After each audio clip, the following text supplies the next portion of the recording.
Hi, I'm Cale, that's the pool guy, and today we're gonna do some vacuuming. So the supplies you'll need to do a vacuuming at any pool are right here. This is a vinyl vac head, and they might not all look like this, but they generally are triangular or otherwise not rectangular shaped. And the main feature are these brushes. Basically they keep the suction, which comes out here, like a few inches off the liner so that it doesn't suck the liner up. So this is for a vinyl liner pool. It's generally gentler. And then this is the gunite or fiberglass head. And what this is designed for is closer contact. It's got higher suction. It's better for vacuuming, but if you use this on a vinyl liner, these wheels could damage the liner. It could cut the liner, and this could actually suck up the liner and cause it to move around and just be general not good. That is a vacuum hose, and you're gonna need one of these if you want to vacuum, because vacuuming is actually exactly what it sounds like. You take the suction, which is usually from the skimmer here, and takes water off the top of the pool, and then you put it through the hose to the bottom of the pool to suck the debris off the bottom. And then you're gonna need your pool pole with the standard head, so you can plug that into your vac head. So the first step to vacuuming is to prime the hose, and that means to fill the hose with water. The pool that I have here is a fiberglass pool, so I'll use the fiberglass or gunite head. The vinyl head, I could also use the vinyl head. You can use a vinyl head on that if you don't have a concrete or fiberglass head, but this is more effective at this specific job. So step one is to add the head onto your pole, which is just a quick little clicky. And then I usually keep my hoses nice and coiled with a bungee cord or one of those foam twist tie things. I like to keep it organized because otherwise it's everywhere and it's really annoying. There are two tips to your pool hose. They might not be different colors, but generally there's one that will swivel and one that won't swivel. So you want to use the swiveling one on your head so you can turn it around without issue. So you're going to go ahead and just kind of press that on over there, and it'll go right on top. And then what you want to do is, after you make sure it's securely fastened, just put it in the pool. We're going to fill the entire hose with water before we put it in the skimmer. That way the pump never sucks in any air, because that generally is not a good thing. So I usually make the pool pretty long.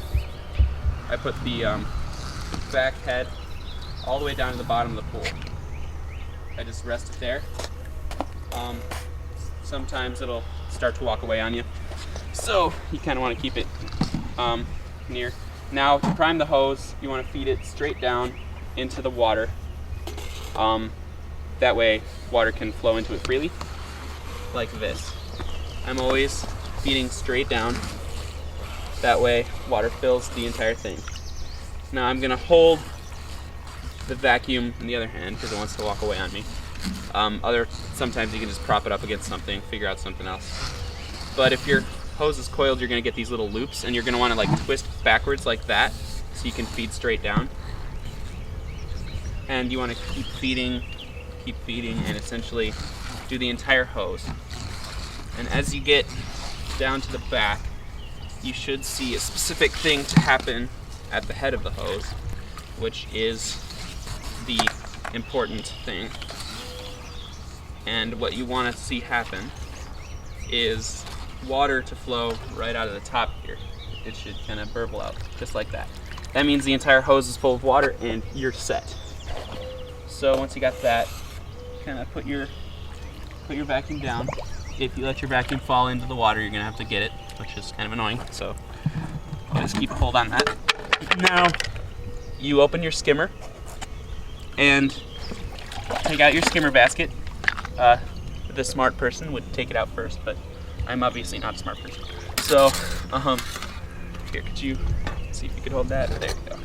So now that you have your completely submerged hose, you're gonna wanna grab it you're gonna put your hand over it so the water doesn't flow back, or so air doesn't flow in, until you put it in there. So now you have a primed hose and the skimmer. And if you look to the bottom of the skimmer, it's sort of hard because there's a little bit of current going on here, but there are two dark spots. One of them is a hole and the other one is a plugged hole. So there could be two holes in yours, but only one of them is going to have suction. So the way to tell really is to just kind of stick your hand down there and feel carefully which hole is pulling water down into it and which hole is not. And you're gonna go to the pole, to the hole that is actually sucking water down, and you wanna put the head of the hose near it, and it should sort of immediately adhere and start sucking. And then the pool is now being vacuumed. All the section that was going through the skimmer is now on the bottom of the pool, and you can get it. Now if you see here, we have a little bit of dirt in the on the ledge there, and we're just gonna swing this around real quick, and it will, if we kind of agitate it a little bit, get it flowing, the dirt will be gone. That has been vacuumed up, and it will go up to the filter. Now, once you're done vacuuming, which I'm not, but for video purposes, I will do this now. We will go up to the equipment.